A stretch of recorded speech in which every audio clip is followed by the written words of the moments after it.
Hey, Tourpreneurs, it's Mitch, and just a quick note before we begin today's episode.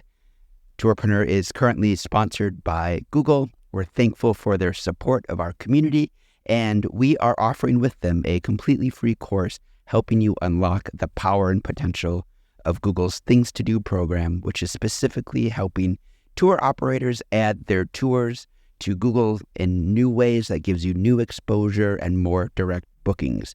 To learn more, go to tourpreneur.com/Google. And as always, show notes, more resources, links to our newsletter, our business coaching community, and so much more are available on tourpreneur.com. Now to the episode. Hi, everyone. Welcome to another Tourpreneur Roundup. We haven't had one in a while, and our goal now is to have these weekly. The tours and experiences industry is moving so quickly. We want to keep you abreast of things that are happening. And also Tourpreneur is doing so much right now that we want to make sure that everybody knows what's happening. Are you interested in adding multi-day to your day tour business? Are you looking to understand growth and scale strategies in the multi-day world? Looking to finally crack the technology stack you need to organize, automate, and grow your business? Then join Tourpreneur in Seville, Spain for Tourpreneur Connect, sponsored by We Travel, November 27th to 30th, 2023, for an event unlike any other in our industry. Open to strictly 100 operators. Pete, Mitch, Chris, and other industry experts will guide you through the do's, don'ts, twists, and turns of running a multi-day tour business. Not only that, Tourpreneur are giving back as we will be bringing in local suppliers and businesses to help us run the event. We're also opening up the event to a number of locally based tour operators who can attend for free. So join Tourpreneur in Seville for Connect, November 27th to 30th, 2023, and join us for an unforgettable experience of learning and connection in one of Europe's most unforgettable cities. Visit tourpreneur.com/connect for more info.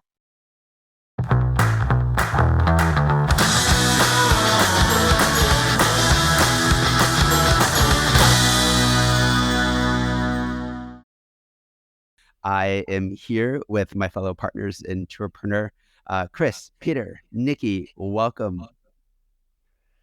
Hey, Mitch. Hey, guys. Good to see you all, guys. Good to catch up with you all. Our goal is to just talk through what's going on in the industry, where we've been, what we've been doing, and then talk about what's next for our industry right now. And so these are going to be short 15, 20-minute little episodes, hopefully bite-sized, pocket-sized, but filled with interesting content. I want to start with Nikki.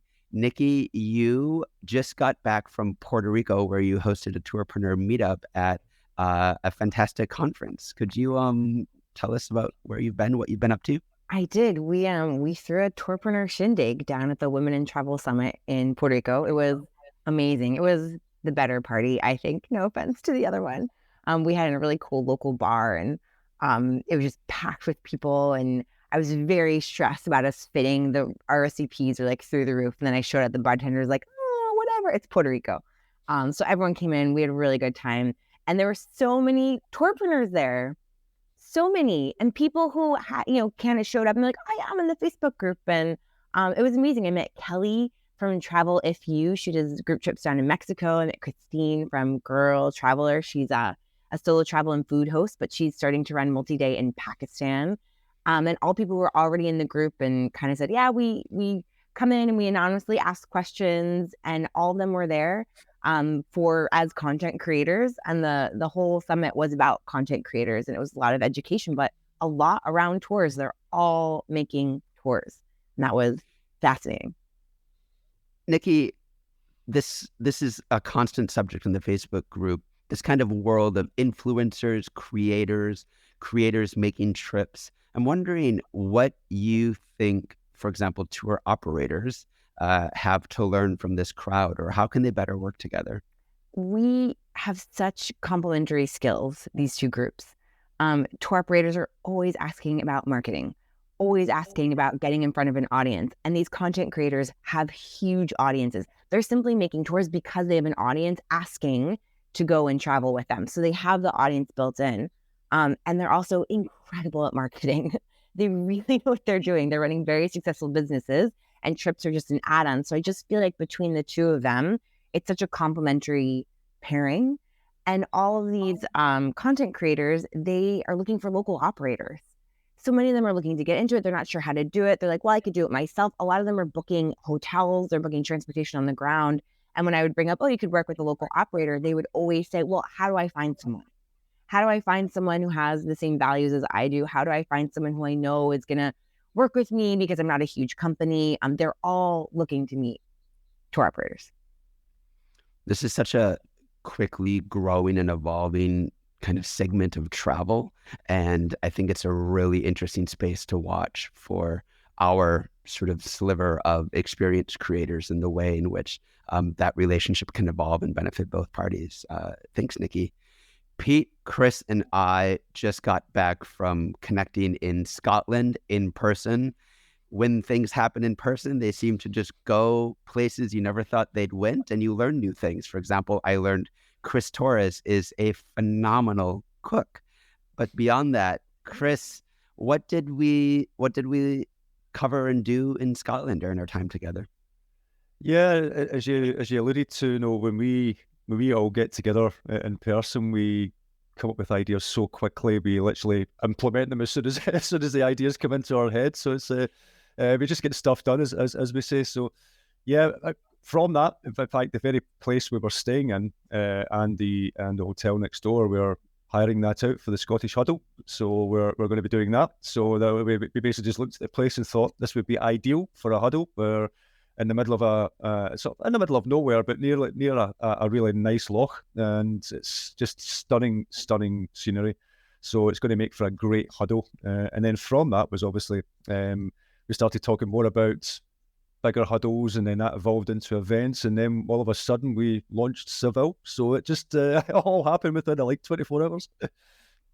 Yeah, two in-person ways to connect and grow your business.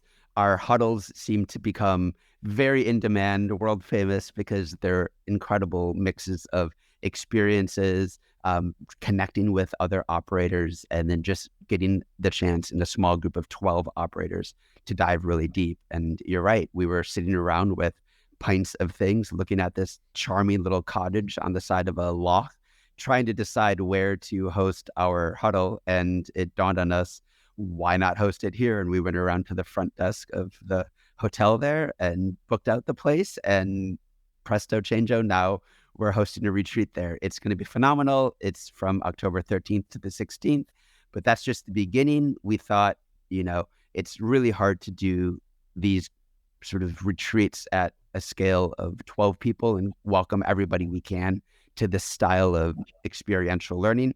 So we said, what if we did one for 100 people? And that's when our idea for Tourpreneur Connect was born. Pete, tell us about the thinking behind our event coming up at the end of November in Seville, Spain. The first thing I learned at the Scottish meetup we had was Mitch in the kitchen is a bit like an elephant in a swimming pool. It just doesn't belong there. But luckily we had Chris who was good at the cooking. So I don't even know the words for things. You didn't know what a kettle was or a toaster. I was a flabbergasted, to say the least. Anyway, Seville, obviously, myself and Mitch have been to Seville a few times. We've been to various events there. We think it's a stunning location. So location-wise, the obvious choice at that time of year was Seville. It's a stunning historical place with cool little bars and restaurants. But the main driver behind the Seville event, as we're going to run events going forward, they are going to be in verticals. We are in a community that's grown at 500 operators a month, and we have so many verticals in there, from adventure operators to food and drink operators to multi-day operators. So we're going to run events in verticals. The obvious one, and this is based on feedback from the group, from all the weekly sessions, all the coaching sections, all the huddles, multi-day is a constant question coming up. We have more and more of our members wanting to take part in multi-day or expand their day tour operations into multi-day. I know from experience in my own years of doing it, the difference between running multi-day and day tours, I think they're both complementary, both very different, but one is a lot more profitable than the other. Hence, we're very keen on getting as many operators to experiment with multi-day as possible. So multi-day was the obvious first vertical for us to launch an event, and in Seville was just the obvious place to have. Nikki, you've been doing a lot of the on-the-ground organizing, working with our partners there. What's the shape of the event going to look like? What's the experience of Connect going to be? It's going to be great. And can I say, you three are in Scotland, and then Mitch texts me at like 2 a.m. and he's like, so we're going to do a conference for 100 people. We're going to announce it next week. So this is all very new. But yeah, it's going to be great. We've been talking to local partners. We are going to do a lot out in the city. Like this is not a Marriott. This is not a Hilton, unless they want to sponsor us, obviously. But this is going to be a historical property. You're going to be in the city. I mean, we're travelers at the core, That's why a lot of us get into this business. You're going to see Seville. It's going to be a gorgeous Palacio. We're going to have sessions out in bars for lunch. We're going to have a whole day out in the field where you're going to gather in small groups and meet people who are in similar stages of life, similar stages of business. We're going to have 3 tracks, as Peter kind of alluded to, and there's going to be multiple sessions happening at one time, lots of speakers, lots of networking. It's going to be big, but intimate. Chris, why are we breaking things down according to kind of technology and automation and growth and scale and the sort of beginner or intro track to multi-day? Yeah, I think it's simply because a lot of businesses are at different stages of their business journey. So some people will be looking for more help with the marketing side. Some people want to know more about the AI side and everything else we've been going on about with technology and things like that as well. And we will going to have people there who are literally just starting out in business or have been day tour operators who are just starting out in their multi-day journey. So having the different tracks and the different sort of group sizes and groups that we're going to have for each area just makes sense to let people pick and choose what they feel they need at that moment in time for the business. We've been incredibly busy pumping out a new podcast every single week, and also every single week for Tourpreneur Plus members, we've been hosting weekly meetups in which, in a small group, you get to pick the brain of an expert. Nikki, you've been doing the programming, and these have been such interesting sessions. Which ones have stood out to you lately? What's been happening in the guest coaching world? We're really trying to do things that aren't as obvious.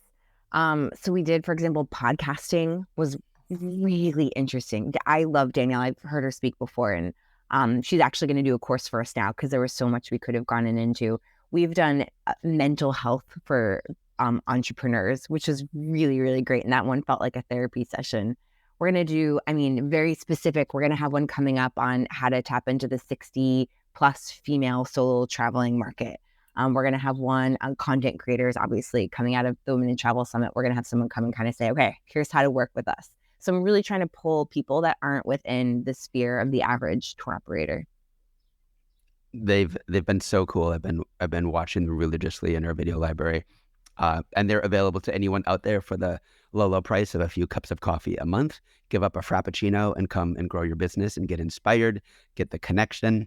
Pete, speaking of sort of our plus members, what has been the kinds of topics and things on the minds of our operators in the coaching sessions that you and Chris do every week? I would say the number one topic that comes up every week, and it is a rare week that doesn't come up, is pricing. It just comes up time and time again, whether it's multi-day operators or day operators. Pricing is a subject that everyone returns to. Pricing is still a subject everyone seems to be struggling with. Price inputs are still rising in many locations around the world, and people are still having trouble getting hard prices from supply to be able to fix their tour price, particularly in multi-day where you're buying stuff.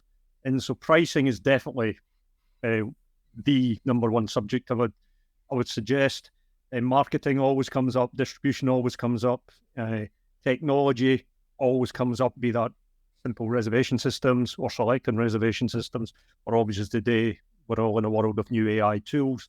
So all of these subjects are pretty regular on a weekly basis. The bit with the groups that's inspiring me is more and more, it's not me gabbing off, it's operators helping other operators now. As the groups are matured, as people get to know each other, we've got many private WhatsApp groups now and people that's been on huddles or specialist groups in the other sections, all helping each other. So we've got the community now all helping each other, not just us talking heads having to be there conducting it all the time. In fact, this Wednesday, we start a mastermind group on small, private, higher-end luxury tours, a discussion point of operators from around the world on how to develop that side of your day tour business or multi-day tour business. And that's being led by Peter Toperser, who's based out of Paris now. And that has shown so much interest from the group. So I'm really excited about that launching Wednesday. That's available to any Tourpreneur Plus members. Chris, in the world of marketing right now, what's happening? What's going on with operators? I see a lot of changes afoot, especially in the world of Meta, improving the way you can advertise with them. What's happening these days? Yeah, they're implementing quite a lot of changes. Even Google as well is implementing a lot of changes just recently to try and get better tracking and better data and everything else from that. The questions I'm getting asked a lot about from tour operators is simply how to reach their audience better. There's a lot of operators are finding that this year, not all of them, but some of them are finding this year that it's actually been a little bit slower compared to 2022, especially if they're targeting people within their own destination. United States, for example. A lot of people were still traveling within destination last year, whereas now a lot of people are just deciding to travel to Europe or whatever else. So they're finding a little dip this year for some operators, whereas those abroad are finding it more fruitful, for example. So it's trying to figure out how they can target these sort of people and try to get more bookings this year, because a few of them have dips slightly just because people are choosing to go international now rather than staying within country. But yeah, there's a lot of good changes coming with Facebook. The tracking's meant to be getting better. Google are implementing a few things now with iOS 14 that's going to hopefully improve the tracking of that as well with GA4, which is now, as of next 2 weeks or 3 weeks away. Google Universal Analytics will be no more. So if you haven't got your GA4 sorted, you really need to get that implemented, or you will lose any tracking whatsoever that you've got on your website. So you'll see all the warnings coming up when you log into Google Analytics. It's telling you there's a big countdown clock now. It's almost like a doomsday clock coming, saying this is going to disappear. So you need to act on it if you want to keep your data and see who's visiting your website. I have to say, I think you wrote an article about this in the first ever Tourpreneur newsletter when we took over. Mm-hmm. And it's been on my to-do list since then. I don't think I've done it yet. And You're not the only one. And then Google Sitekit the other day said, would you like us to automatically do it? And I just clicked, yep. And I assume it's working now. Yeah, I never trust those automated tools. I like to do it manually just so I know, because they'll set it up with the basics. No, I remember when Google Analytics was set up, unless you went in and actually clicked into a few various places, you had to set up if you wanted to track age and gender and all these other things as well, which wasn't on by default. So you actually had to go in and physically turn them on. Whereas with GA4, the basic data retention is only 2 months. So you actually have to go in and increase that to the maximum of now 14 months. So Google Analytics will only keep data for so long. So you actually have to go in and change that from 2 to 14 if you want to try and keep the data for a bit longer. Pete, inputs rising, costs of everything for an operator, and yet also operators are seeing, at least what I've been hearing in the US market, is price sensitivity starting to play a bigger factor in customers' decision points. Are tour operators squeezed? Are they squeezed and screwed? They are getting squeezed, that's for sure. It's an uneven field around the world at the moment. I'm like Chris, I'm hearing some operators, some destinations not doing particularly well this year so far. Other destinations doing better, some operators doing better. I think the whole world more or less is open now, so the distribution of traffic going around the world is a bit more even than what it's been. So there's definitely an uneven playing field that some benefit and some not. I know Asia's doing particularly well at the moment after not doing well last year. But the one thing that's true across most regions is costs have gone up and there is a pushback on price. We've had 2 to 3 years where you've been able to price basically where you wanted. And the traffic would have paid it. If you were open and you were trading, you could price where you wanted and you were getting business. I feel those days are past. I think there is a price sensitivity now. You've got to say why. Inflation is the reason that all the costs are up. People have got less disposable income. If you track the debt levels like I do of the average American citizen, the average European citizen, people have got more personal debt than they've ever had, way beyond 2008 financial crash levels. Therefore, at some point, that has to hit travel. It's starting to hit travel now. Is it going to hit volume? I'm not sure. But it's certainly making travellers more careful on what they... In fact, here's an example. My wife was in Spain last week with her 4 friends. They go away every year, but different countries. They always take 2 tours. They live in a city, but they always take 2 tours out.